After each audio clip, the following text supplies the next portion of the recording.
Bonjour à tous. Bonsoir, tout à fait. Donc, moi, j'accompagne effectivement des entreprises. À l'origine, j'étais spécialisée dans les entreprises qui n'allaient pas très bien. En particulier des équipes qui n'allaient pas très bien. Donc, ma spécialité, c'était dysfonctionnement d'équipe, les harcèlements, les burn-out, les trucs bien bloqués.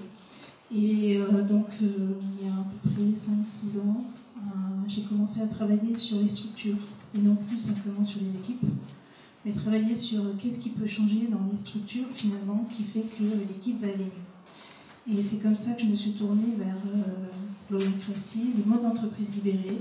Enfin, en tout cas, de dire, c'est pas qu'une histoire d'humain, c'est une histoire de comment on travaille ensemble. Et donc là, la recherche, par contre, il y a du boulot.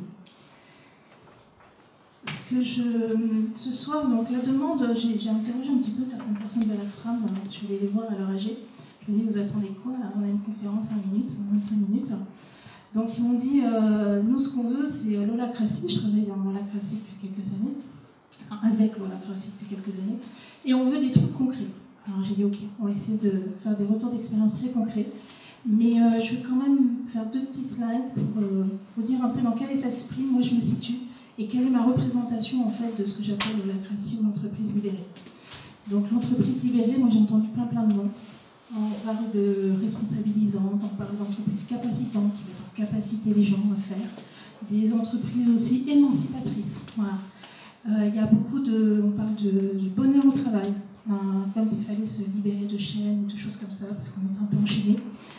Alors pour moi, c'est pas tout à fait cette représentation-là qui m'intéresse. Ce que j'appelle l'entreprise libérée, c'est une entreprise qui se met en mouvement, qui est quelque part une formation un peu « je suis en mouvement », dans ce qui peut arriver, en mouvement avec l'environnement, en mouvement avec ce qui appelle à vivre. Et je fais vraiment un parallèle entre l'humain et l'entreprise, parce que moi, en tant qu'être, je suis aussi un être en mouvement. Il y a dans ma vie des choses que je développe. Il y a des moments, des points de blocage qui font que je suis un peu perdue. Et quelque part, je suis bien dans ma vie quand je suis en mouvement. Donc ce que j'appelle le mouvement intérieur. Et ce parallèle-là, je le fais vraiment pour l'entreprise. C'est la vie qui circule en moi, comme l'entreprise, elle a la vie qui circule en elle. Et donc, l'entreprise libérée pour moi, c'est libérer quelque part de blocages, de choses qui font que c'est poussif, qui font que le manager, il tire 35 tonnes pour pouvoir avancer. Et que c'est pas quelque chose de fluide et qui circule tout seul. Donc le gros du boulot, quelque part, moi que je fais, c'est de faire en sorte que l'énergie circule sans qu'on ait quelqu'un qui ait 35 tonnes à tirer. Voilà. C'est ça ce que j'appelle entreprise libérée. Alors j'utilise, je ne sais pas si vous connaissez, j'utilise beaucoup la démarche Toscane. Donc la démarche Toscane, c'est une démarche qui a été créée par Jacques Santini et Christophe Lubio, qui est une démarche que je trouve particulièrement humaine, et qui va dire on va travailler sur 4 territoires pour pouvoir libérer ce mouvement. Le premier territoire, c'est le territoire individuel, le territoire des gens, et ce qu'il y a à l'intérieur des gens. C'est-à-dire qui je suis, pourquoi je suis là et à quoi j'aspire. Ça, c'est le fondement identitaire, en fait, qu'on va trouver sur chaque personne. Est-ce qu'elles sont bien ou mal en moi, finalement. Le deuxième mouvement, c'est ce qui va se voir à l'extérieur. Quand j'ai travaillé à l'intérieur, ça se voit à l'extérieur. Ce qui, en fait, ce qui me libère à l'intérieur, va faire que mes comportements vont libérer, en fait, mes liens, mes relations, et que ça va mieux se passer. Donc, si je veux avoir un alignement, ce qu'on appelle l'alignement tête, cœur, trip, pour que ma vie circule à l'intérieur, je vais aller travailler un petit peu sur ce que moi j'appelle les bascules de chef, les bascules de manager, à des bascules de partenaires. Voilà. C'est-à-dire que je vais changer le rapport au pouvoir. Dans l'entreprise libérée, le rapport au pouvoir n'est plus le même. On n'a plus une relation manager-manager. On va avoir une relation beaucoup plus à équivalence. Chacun a des rôles. Il n'y en a pas un plus important que l'autre. Et je n'ai pas plus de pouvoir. Donc, la bascule de pouvoir, c'est le manager va diminuer son pouvoir pour laisser l'émergence au collaborateur qui lui va prendre son pouvoir. Le troisième territoire, alors ce territoire personnel, c'est le dynamisme de la vie, évidemment. Le troisième territoire va être en bas, qui va être celui de la culture de l'organisation. On va commencer à travailler sur l'organisation, ses valeurs, ses propres croyances internes. Si je travaille pas là-dessus, je laisse un certain nombre de blocages. Des croyances Je vais vous donner un exemple d'une croyance très classique de son entreprise que je vais vous montrer après. C'est de toute façon, ici, rien ne peut changer. Quoi qu'on dise, rien ne change. Ça, c'est une jolie croyance qui va bloquer tout mouvement. Voilà. Parce que c'est pas la peine de dire, parce qu'on n'y croit pas, parce qu'on ne va pas se mettre en action. Donc on va travailler sur les croyances que l'on veut créer. Et ensuite, on va travailler sur les mécanismes externes. Les mécanismes externes, c'est ce que vous connaissez tous. C'est les réunions, c'est comment on s'organise, c'est comment on décide. C'est tout le côté pragmatique qu'on va voir à l'extérieur.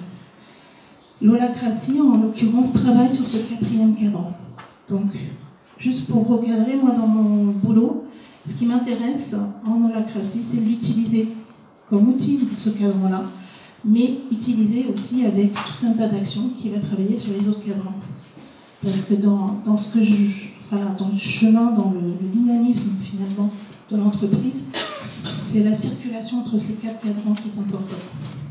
Voilà, on va travailler sur chacun d'entre eux au fur et à mesure que les événements se produisent. C'est peut-être un peu compliqué. C'est là où on peut commencer à arriver équipe auto-organisée. Voilà. Alors, pour repréciser un tout petit peu l'holacratie, je sais pas, qui connaît l'holacratie en fait ici? Donc, tant que ça finalement. Ok. Donc, je reprécise un tout petit peu l'holacratie. C'est une technologie managériale qui a été créée aux États-Unis il y a à peu près une dizaine d'années, voilà, par 2 informaticiens, 2 patrons de boîtes informatiques, qui ont testé tout un tas de méthodes managériales et qui ont du coup fait une sorte de package qu'ils ont appelé holacratie. Suite à ça, ils ont créé une structure qui s'appelle Holacracy One, qui commercialise cette technologie managériale. Je vous le dis en très bref. Qu'est-ce que dit l'holacratie? L'holacratie a une constitution. La constitution, c'est les règles, toutes les règles définies, comment ça fonctionne. Donc au lieu d'avoir des règles de management implicites, comme on a dans la plupart des entreprises, l'holacratie va les rendre explicites. Voilà. Il y a une proposition de structure organique, c'est-à-dire que le pouvoir est distribué. Ça, c'est quelque chose de très important. L'holacratie va définir des rôles et donner les autorités sur chacun des rôles. C'est-à-dire que la délégation est travaillée et distribuée d'une manière officielle. Là-dessus, quand vous avez, c'est plus qu'une délégation d'ailleurs, parce que c'est une affectation de rôle qui va faire que les gens vont être autorisés à décider sur leur territoire, indépendamment de toute autre autorité. À partir du moment où ils sont propriétaires, on va dire, du domaine dans lequel ils agissent, ils sont habilités à décider. Ils n'ont pas de manager à qui demander des autorisations, des validations. Voilà. Donc c'est ce qu'on appelle l'autorité distribuée. La structure organique, donc, qui est vraiment basée sur du sens, les raisons d'être, un travail des raisons d'être de l'entreprise, de chacun des cercles, de chacun des rôles, et puis des rôles et des politiques qui sont des règles de fonctionnement collectif. Donc l'holacratie dit grosso modo, le management est une chose tellement importante qu'elle ne vaut pas la peine d'être donnée à des humains. Il vaut mieux qu'elle soit donnée à des processus que l'on aura travaillé collectivement. Donc, voilà. Donc elle fait partie de ces gens qui disent qu'il n'y a plus de manager, même si ce n'est pas tout à fait vrai. Et la troisième chose, il y a un cœur central en holacratie qui est la gestion des tensions. Alors ce mot n'est pas très chouette, mais le principe en lui-même est plutôt intéressant, qui est de dire, dès que j'ai quelque chose qui bloque, qui accroche, qui quelque part bloque le mouvement de la vie, je vais le dire comme ça, eh ben je le pose et il faut avancer. Voilà. Donc c'est une invitation, ces tensions, ce sont des invitations à transformer, c'est des invitations à bouger, à s'adapter. C'est de là que vient l'agilité. Donc les tensions, on va en trouver des tensions très opérationnelles, on va trouver des tensions, ce qu'on appelle de gouvernance, c'est-à-dire de comment on fonctionne ensemble, ou des tensions de stratégie, c'est quelles sont les priorités au bateau. Voilà, on trouve tout un tas de types de tensions à gérer. Voilà, je ferme sur le point un peu théorique, voilà, pour recadrer. Et je vais vous proposer juste de vous raconter donc, un accompagnement d'une entreprise, d'une coopérative viticole, qui s'appelle les Standons Vignerons, qui m'ont donné gentiment le loisir de parler de leur transformation devant vous. Les Standons Vignerons, donc, c'est une coopérative, c'est une ETI, ils font 70 personnes, 45 millions d'euros de chiffre d'affaires, ils font du rosé donc pas mal de bouteilles, hein. Ça sort une unité de production importante. Et cette entreprise, en fait, avait un fonctionnement en 2015 très classique, pyramidal, une unité de production, une unité de vente, ADV marketing, enfin quelque chose de très très classique. Et ce qui les a poussés à vouloir changer, c'est un diagnostic bien-être au travail.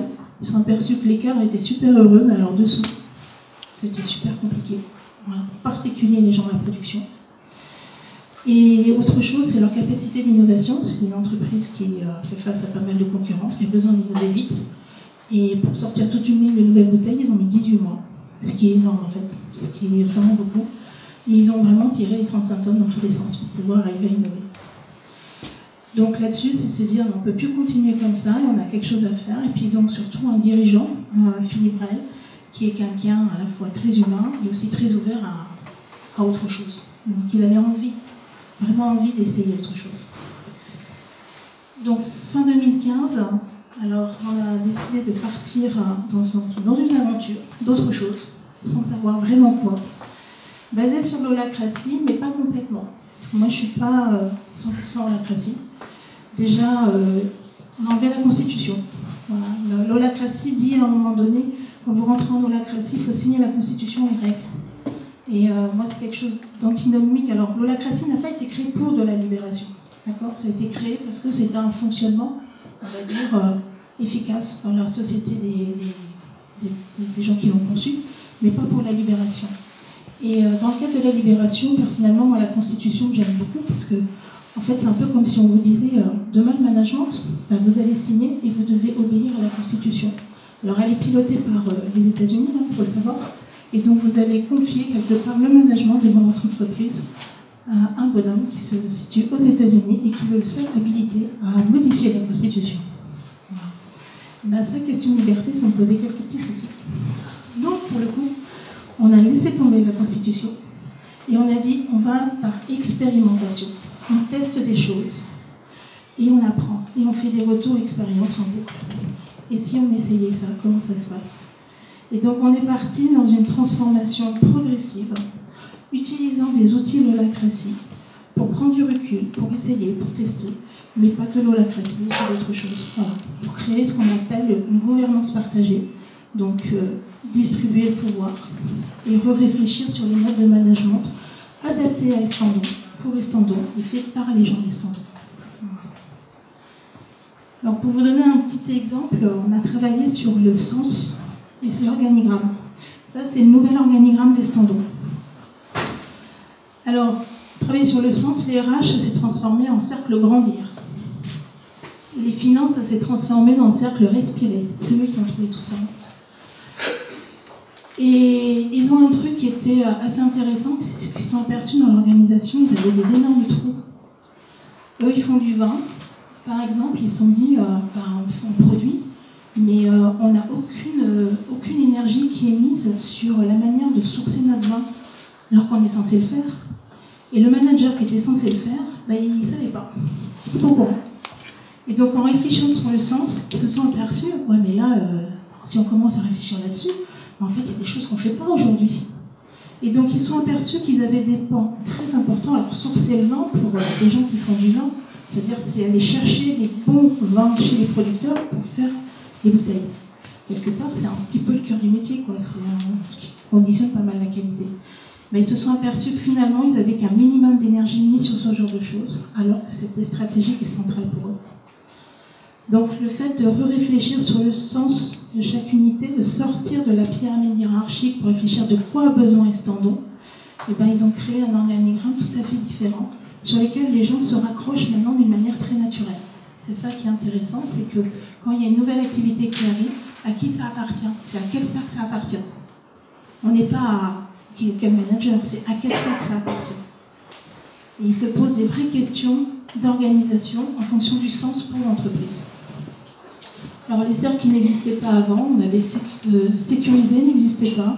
Pilotage des marques, c'est des choses ponctuelles aussi, piloter leur marque, où ça regroupe en fait des gens d'un peu partout, ça crée des cercles.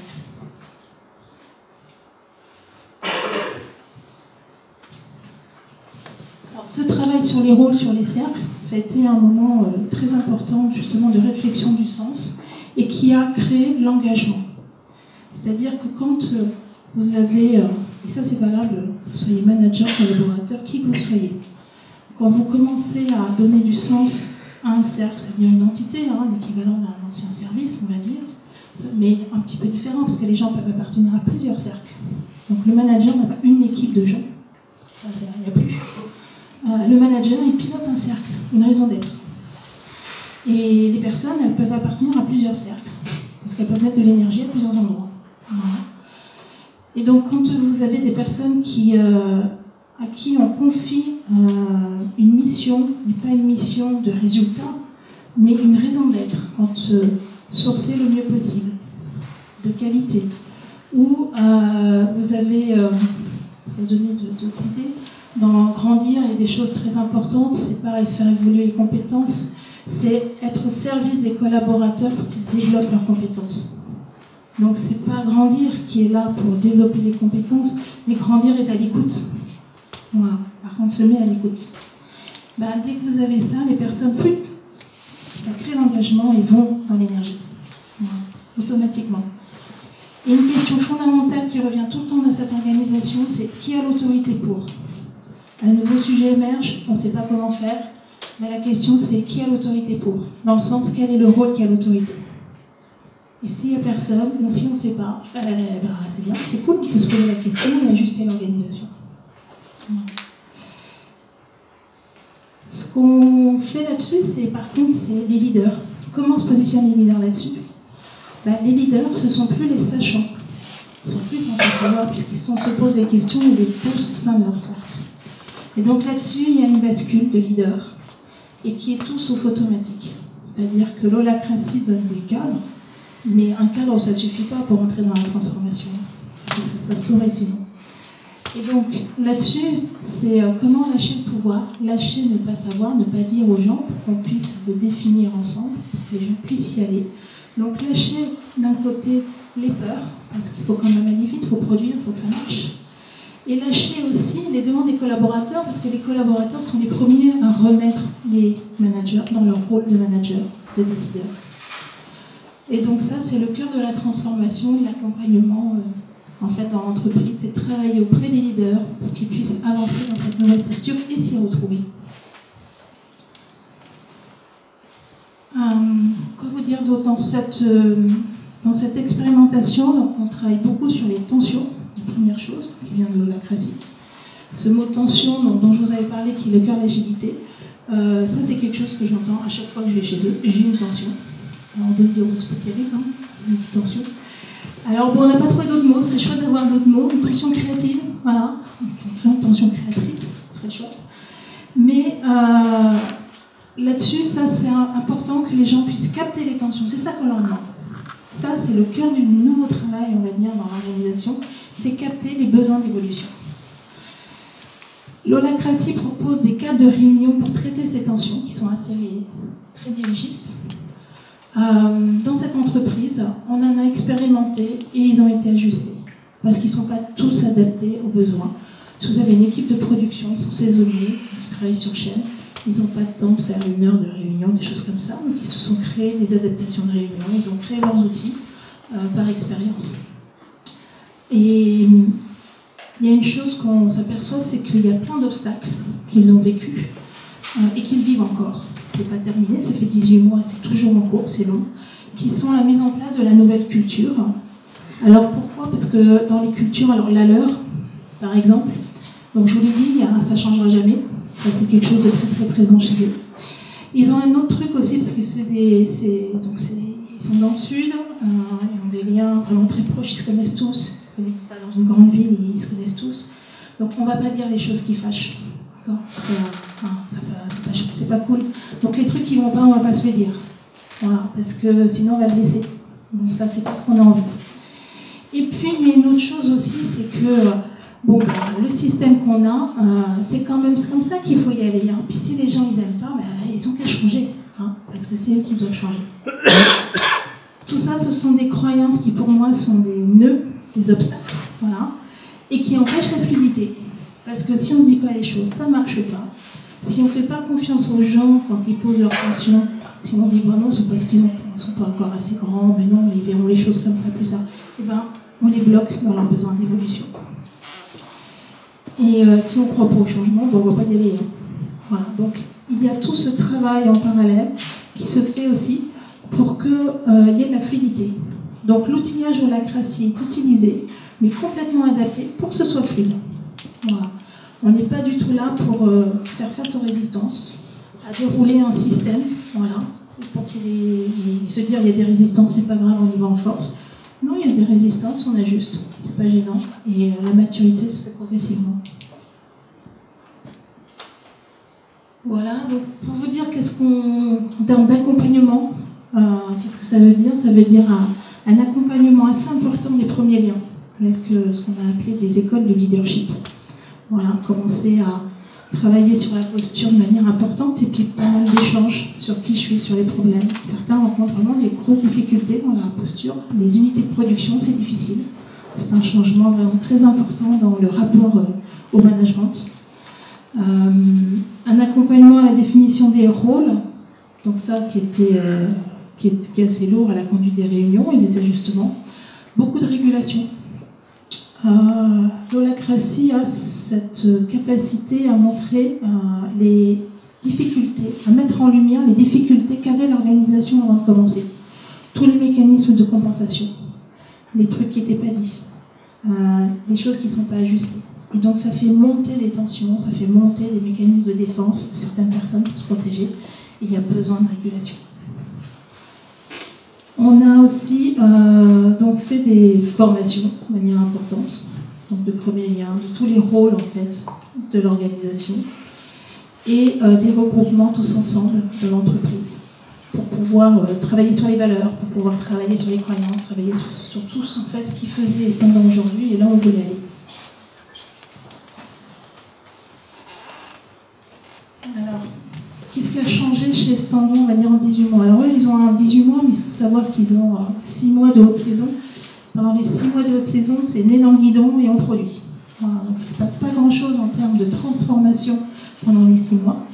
Mais quand même, c'est beaucoup d'apprentissage par contre. Hein. Beaucoup d'apprentissage et de réflexion de fonctionnement post-saison qui sont importantes. Donc les projets, le fait de mettre en place des tensions, la gestion des tensions, ça déclenche une foultitude de projets à faire, d'évolution. On veut libérer la parole et que les gens peuvent s'exprimer sur qu'est-ce qu'ils veulent et comment ils veulent faire les choses. Et ben, il y a tout un tas de projets à dimension très variable qui vont émerger. Alors ces projets, c'est quelque chose de très chouette, mais d'un autre côté, il y a aussi pas mal de frustration parce qu'on ne peut pas tout faire. Et que l'organisation ne peut pas tout assumer. Donc ils mettent leurs priorités, ils avancent pas à pas. Et donc ce qui est difficile pour certains, c'est long. C'est long. Il y a vraiment que ça avance plus vite. Voilà, ça met du temps. La libération de la parole, elle est progressive, on s'aperçoit. C'est très variable en fonction des gens. C'est-à-dire comment poser la parole de manière constructive, parce que c'est ça qu'ils apprennent, pour faire en sorte que ça avance, et comment surtout entendre la parole des autres. Voilà, qui que je sois. Des personnalités se révèlent. Dans ce genre de système, quand on arrive, on a toujours, je sais pas, dans les autres équipes que vous avez, alors celui-là, il n'y a rien à en tirer, celui-là, c'est machin. Alors, on a généralement une peinture assez terrible, surtout dans le monde de la production. Celui-là, il est super bon, on s'aperçoit qu'il est hyper autoritaire. Ben, on s'aperçoit qu'il y a vraiment des personnalités qui vont se révéler parce qu'il y a l'espace pour. D'autres, par contre, ne vont pas bouger. C'est pas tout le monde qui se révèle, c'est pas une baguette magique. Mais par contre, il y a des surprises. Il y a des prises d'initiative à tous les niveaux. Ça, c'est la chose vraiment intéressante. Il y a du bouillonnement qui démarre. C'est un petit bouillon au démarrage. Ce sont des prises d'initiative qui vont aller à fabriquer un sapin de Noël ensemble et se créer et se changer la pièce où on va manger, jusqu'à définir le nouveau projet qui va permettre de baisser le taux d'alcool dans les rosés de Provence. Ce qui va être le prochain enjeu l'année prochaine, enfin l'année prochaine, dans la décennie qui vient. Donc les projets sont divers et variés, mais par contre, on s'aperçoit que dans les entreprises, il y a des énormes envies. Voilà. Les gens ont plein d'idées. Ils ont beaucoup d'idées. des nouvelles façons de faire. Alors, ils recrutent différemment. Maintenant, alors c'est pas du tout la pratique, hein, ça on s'en moque. Les managers, entre guillemets, ce qu'on appelle en holacratie les premiers liens, sont recrutés par les gens avec qui ils vont travailler. C'est-à-dire à la fois des membres de l'équipe et aussi d'autres potentiels premiers liens, et des fois même un externe, voilà, un collaborateur. Ils forment comme ça des groupes de recrutement, parce qu'après tout, autant être impliqué dans le recrutement quand on va travailler avec quelqu'un. Donc là, ils ont recruté on va dire le responsable, l'équivalent responsable logistique, qui était sorti quand même fatigué de l'entretien, parce qu'il avait des collaborateurs qu'il allait avoir dans son équipe devant lui.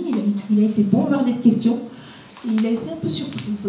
Mais bon, ils ont un recrutement différent. Par contre, ce qu'il dit, c'est que moi j'ai été recrutée, mais je sais que je suis investie et je suis acceptée. Voilà, c'est ça qui ressort. Et les processus d'évaluation aussi ont complètement changé chez Standon. Donc, il y a des envois des demandes de feedback. Les gens font des demandes de feedback à une dizaine de personnes, de leur choix, voilà, pour avoir un retour. Ils ont aussi un parrain qu'ils choisissent, qui n'est pas forcément celui, le premier lien de leur cercle, ça peut être n'importe qui. Et l'accompagnement va se faire, de carrière va se faire avec ce parrain et à partir des feedbacks. Le premier lien des cercles va aussi lui faire un retour, et l'évaluation est faite par rapport à qu'est-ce qui s'est passé sur les différents rôles. Voilà. Mais une évaluation annuelle ne se fait pas particulièrement de manière traditionnelle, puisque quand un rôle, on va dire, n'a pas l'énergie qui va bien, le premier lien a une grosse tension et elle sera posée au fur et à mesure où il n'a pas le souci. Donc ça ne se fait pas en évaluation annuelle du tout. L'évaluation sert vraiment à la carrière et au développement de la personne. Voilà. Et des questionnements sur le fond. Alors, des problèmes récurrents solutionnés. Ça, c'était le truc important. C'est tout ce qui est enquisté dans une organisation. Le truc, vous savez que c'est pas top, mais on n'y peut rien. C'est comme ça, il faut faire avec. C'est les mécanismes de compensation qui sont là présents, qui rongent pas mal, qui font râler, mais bon, on n'y peut rien. Là, on s'aperçoit que les tensions sont plus tolérables. Ces mécanismes-là sautent automatiquement. Et donc, soit on en prend, je dirais, compte assez tôt, et on les enlève, soit ça va exploser. Et c'est ce qui s'est passé à différents moments. Quand je dis exploser, donc des conflits vraiment importants, certains sont même allés à la bagarre, donc c'est des choses qui ne sont plus tolérables. Et donc du coup, ça va bouger. Et donc ces mécanismes-là, ils sont vraiment accompagnés parce que il y avait des compensations, il y avait des raisons pour les compensations. Donc il y a des gens qui ne sont pas complètement à leur place. Il y a des gens qui ne remplissent pas complètement leur rôle. Là, maintenant, on ne va plus faire semblant. On est obligé de le regarder et de réfléchir. Et donc, il y a des mouvements personnels, des gens qui ont changé de rôle, où il y a discussion. Donc, il y a un temps important sur ce sujet-là.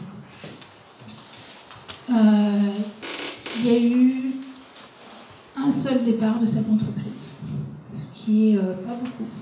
Voilà.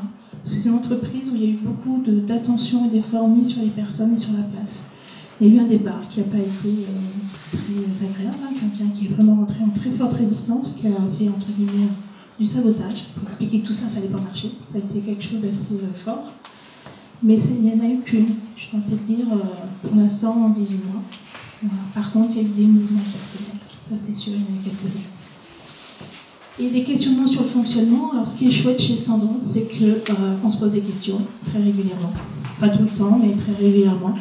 On a au moins un point d'une demi-journée par mois pour faire un peu retour d'expérience, qu'est-ce qui s'est passé pour nous, où on en est, des sortes d'intervisions qui se font, qui se multiplient, pour prendre du recul. Pour prendre du recul et se dire où j'en suis, où on en est, tous ensemble, et qu'est-ce qui est encore à transformer, sachant que c'est le chemin, et le chemin est encore long. Voilà. Mais c'est une entreprise qui, pour le coup, ce qu'on appelle dans ce mode de libération, vous allez lui trouver, on n'est pas dans la perfection, on est sur un mouvement de vie. Voilà, c'est ça qui est recherché. On roule un grade de taille. Ouais, c'est fini, c'est dernier. Voilà, juste pour un petit point sur l'holacratie. L'holacratie mis en place dans cette organisation n'a pas été mis en place d'une manière orthodoxe. Donc il n'y a pas eu de constitution, les outils ont été changés. Par contre, il y a des choses qui sont gardées, c'est vraiment les raisons d'être à tous les étages ont été conservées. La notion de gouvernance, très importante, centrale, la notion de tension. Voilà. Donc la constitution a été sortie, et surtout que l'holacratie est simplement un outil de l'outillage, c'est pas le fond, c'est pas ça qui crée le mouvement. Voilà. Il y a aussi un certain nombre d'accompagnements à faire sur les personnes, parce que c'est le mouvement des personnes qui va faire le mouvement d'entreprise. Voilà, j'ai fini. Ah bon ?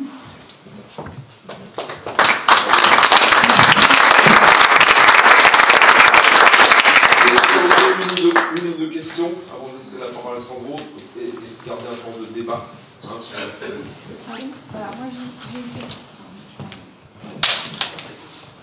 Merci pour la présentation. Je m'appelle Valérie Nouveau, je fais de la recherche en philosophie, je suis spécialisée sur le thème de la confiance et je fais vraiment du conseil en management et en stratégie.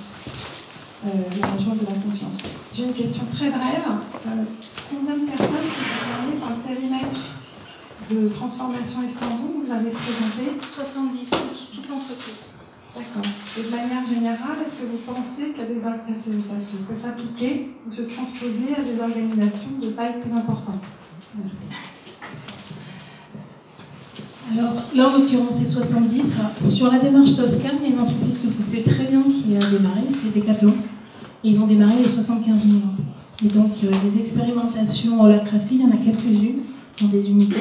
Voilà. Par contre, l'holacratie, je pense qu'il ne sera jamais mis en place dans la globalité, par rapport à l'état, ce n'est pas adapté. Mais en termes de libération, oui. Oui, tout à fait. Kaby, Decathlon, sont les grosses. Le Airbus, il y en a d'autres.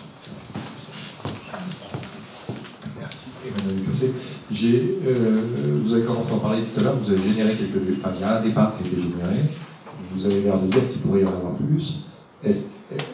Là, on a un jeu de team qui est pour l'instant dans une entreprise, avec des gens qui ne sont pas en place. Est-ce qu'il n'y a pas un risque de tout faire exploser dans certains cas, ou d'un détournement en disant moi j'ai vécu ça sur mise en place d'un 360 assez large. À la limite, je pense que les gens qui l'ont lancé savaient sciemment qu'en fait, à la fin, il y en aurait moins. Est-ce qu'il n'y a pas un risque de détournement? L'intention du dirigeant est très claire et très saine là-dessus. Donc il y a vraiment un accompagnement des personnes. La personne qui est partie, honnêtement, il n'y a pas eu le choix parce que elle s'est éjectée. Disons qu'elle a un coaching, elle a un accompagnement, il y a quelque chose qui est de l'ordre de je m'éjecte. Donc, par contre, il y en a d'autres qui sont en difficulté en mouvement, c'est-à-dire qu'il y en a encore qui ne sont pas bien dans leur rôle, voilà, qui se cherchent. Et ça, c'est des choses qui existent. Et donc, on sait très bien qu'il y en a d'autres qui vont bouger. Il y en a un qui a été profondément heurté dans le fonctionnement, qui était quelqu'un à la production, en responsabilité à la production. Il a fait un super chemin, ce gars-là. Mais il a cherché du boulot ailleurs. Il s'est posé plein de questions. Enfin, il y a eu tout un chemin personnel très important. Mais il est encore là et il est moteur. Donc voilà, c'est un chemin. Après, je crois que la transformation, plus vous allez la mettre rude, l'imposer, plus vous allez avoir des résistances, des gens qui s'en vont, plus vous l'accompagnez, mais avec vraiment beaucoup de bienveillance et puis des intentions, on va dire, claires et saines, plus les gens font leur chemin et chacun y va à son rythme. Voilà. Là, il y a des gens plus avancés. Ce qui est difficile, c'est gérer des frustrations, parce qu'il y en a qui vont plus vite que d'autres. Ceux qui vont plus vite, ils se plongent les sons. C'est comme ça. Alors, les partenaires sociaux, ils sont à fond dedans. Alors, ils ont un souci, le CE et les DP, ils ont un souci, c'est qu'ils ont beaucoup moins de temps pour faire les CE et les DP. Et c'était une des réunions qu'ils avaient là, surtout qu'avec le changement de la loi et tout ça, ils étaient à fond dedans. Depuis le début, ils sont dedans. Donc, ils sont moteurs. Merci. J'avais deux questions très rapides. Quid de la QVT, puisqu'il y a une enquête sur la qualité du travail qui avait déclenché tout ça, donc est-ce que ça s'est amélioré? Et dernière question. Au bout de 18 mois, le profil d'entreprise a augmenté, diminué, où ça en est, et les salaires ont-ils augmenté? Alors, QVT, donc il y a eu un an après, il y a eu une autre enquête qui a été sortie, où la satisfaction des cadres était à peu près identique, par contre celle des employés était revenue au niveau de celle des cadres. Donc ça, c'était le côté, on va dire, objectif atteint. Je ne sais plus la deuxième, les résultats. Alors sur les résultats,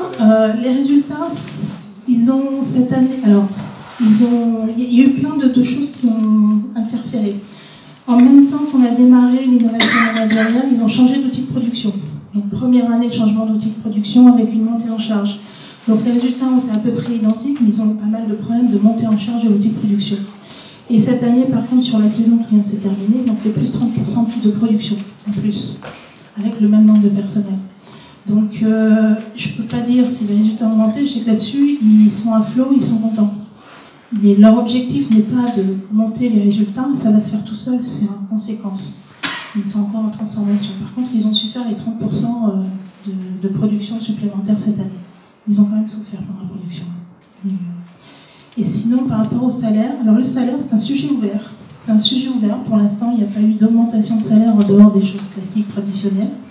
Et donc là-dessus, par contre, il y a une réflexion de salaire qui n'est pas encore mûre, qui commence à être demandée, mais qui n'est pas encore mûre, qui est non pas d'augmenter les salaires, mais plutôt d'aligner les salaires en fonction des rôles.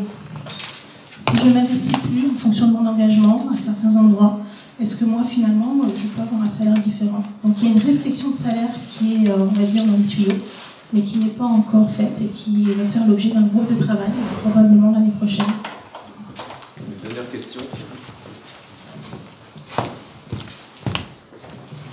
En vous écoutant, je regardais sur leur site internet, alors il y a des bouteilles de rosé qui donnent très envie de les boire, je le recommande.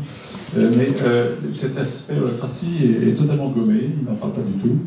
Il parle d'esprit coopératif, c'est un site qui parle de l'entreprise en plus des produits. Mais on a l'impression que c'est gommé dans leur histoire. Ça faudrait leur demander au niveau de la com. L'holacratie, pas forcément ce qu'ils vont pousser, parce qu'ils ne font pas de l'holacratie pure et dure. Par contre, normalement, ils devraient vous parler innovation managériale. Ils communiquent pas mal dessus, au niveau... ce matin, il y a plusieurs articles. MOM 21, hein. On est là, MOM 21, je fais partie de MOM 21, ils sont aussi MOM 21, donc ils font des conférences régulièrement, enfin ils s'expriment. Voilà. Par contre, ils ne vous parleront pas forcément holacratie à l'extérieur, parce que c'est inspiré de l'holacratie, c'est pas l'holacratie pure et dure. Bon, merci encore. Merci encore, Christelle. Bravo. Il y a j'ai l'impression, beaucoup d'intelligence individuelle et collective dans l'adaptation, justement, des principes de l'holacratie pour en faire quelque chose. Si j'osais la comparaison, je dirais les Américains, ça fait 200 ans qu'ils font du vin. Nous, ça fait 2000. Les Européens, ça fait plus de 2000 ans. Voilà, donc on a une finesse, un petit quelque chose en plus, on l'a bien entendu dans tes propos.